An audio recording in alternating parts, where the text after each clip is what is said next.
Jika Anda pernah berada di sekitar orang Kristen, Anda mungkin pernah mendengar gagasan mengenai memiliki hubungan pribadi dengan Allah, yang bisa berarti beberapa hal berbeda di Alkitab, seperti memiliki Tuhan sebagai sahabat, atau sebagai ayah, atau mungkin guru Anda.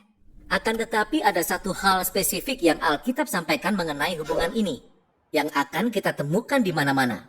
Sayangnya, kita tidak terlalu banyak membicarakan hal ini, yakni gagasan tentang kemitraan dengan Allah.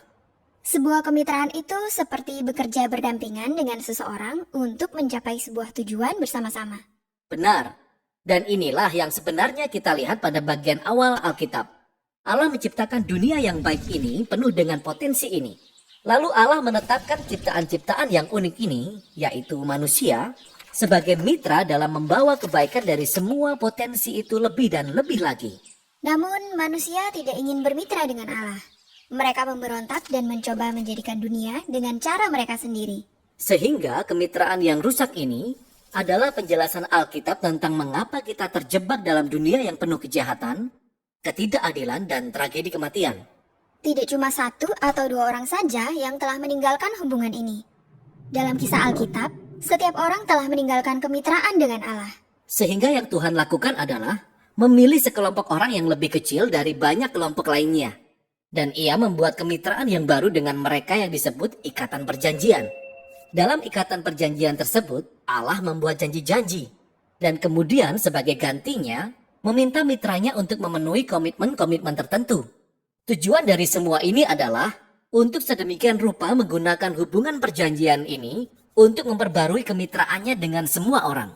Nah, sebenarnya ada 4 kali disebutkan dalam perjanjian lama bahwa Allah memprakarsai hubungan ikatan perjanjian dengan Nuh, Abraham, bangsa Israel, dan Raja Daud. Dan melalui hal inilah, Allah membentuk keluarga perjanjian yang di dalamnya semua orang akhirnya akan diundang masuk. Mari kita lihat bagaimana jalan ceritanya. Yang pertama adalah Nuh. Dalam kisah ini, Allah baru saja mendatangkan air bah untuk membersihkan dunia dari kejahatan manusia. Dan Nuh beserta keluarganya adalah satu-satunya yang tersisa. Kemudian Allah mengadakan ikatan perjanjian dengan Nuh, katanya, "Dengarlah, aku tahu bahwa manusia akan terus berbuat jahat. Namun meskipun demikian, aku tidak akan memusnahkan manusia seperti ini lagi. Sebagai gantinya, bumi ini akan menjadi tempat yang dapat diandalkan bagi kita untuk bekerja bersama-sama." Sungguh luar biasa. Lalu, apa yang harus dilakukan Nuh? Tidak ada. Dan itulah yang sangat menarik tentang perjanjian yang pertama ini. Yakni Allah berjanji untuk setia meskipun dia tahu bahwa manusia tidak akan setia. Selanjutnya, kita melihat Allah mengadakan perjanjian dengan pria bernama Abraham. Allah memilih dia, berjanji memberkati dia, memberikan dia keluarga yang besar dan banyak tanah untuk berkembang biak.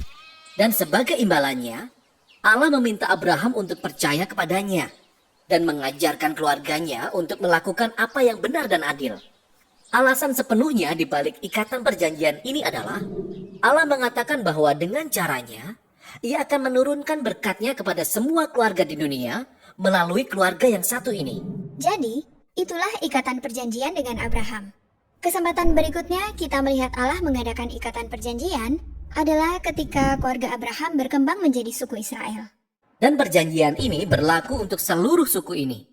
Allah meminta mereka untuk menaati sekumpulan hukum yang menjadi tuntunan untuk hidup sejahtera sebagai masyarakat rekan sekerja Allah.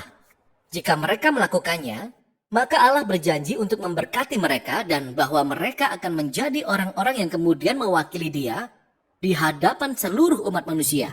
Inilah ikatan perjanjian dengan Israel. Ikatan perjanjian yang terakhir adalah dengan Raja Daud. Ya, suku Israel telah menjadi bangsa yang besar di bawah pemerintahan Daud. Allah meminta Daud dan keturunannya untuk bermitra dengannya, yaitu dengan memimpin bangsa Israel menaati hukum-hukum dalam melakukan yang benar dan adil. Allah berjanji bahwa suatu hari nanti, salah satu keturunan Daud akan datang dan memperlebar kerajaan Allah yang penuh damai dan berkat bagi seluruh bangsa. Jadi, inilah 4 perjanjian yang Allah adakan dalam rangka memulihkan kemitraannya dengan seluruh dunia. Namun inilah yang kemudian terjadi. Israel melanggar ikatan perjanjian itu. Mereka menyembah allah-allah lain. Mereka mengizinkan ketidakadilan yang mengerikan terjadi. Oleh sebab itu, mereka kehilangan tanah mereka dan dibuang ke dalam pengasingan. Jadi, seperti tidak ada harapan lagi. Tetapi dalam masa ini, para nabi Israel berbicara tentang hari di saat Allah akan memulihkan ikatan perjanjian ini, terlepas dari kegagalan Israel.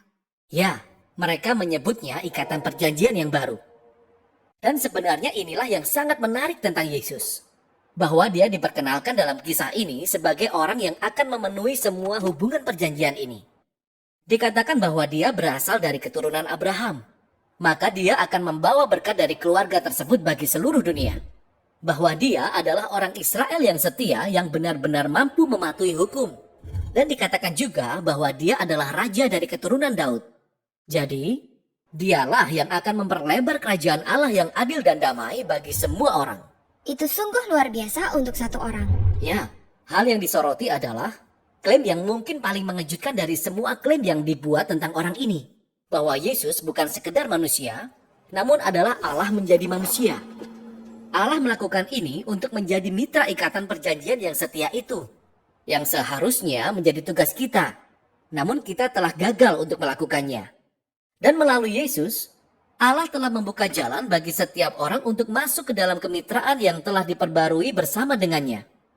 Jadi, Yesus memanggil orang-orang untuk mengikuti dia dan menjadi bagian dalam keluarga perjanjian baru ini.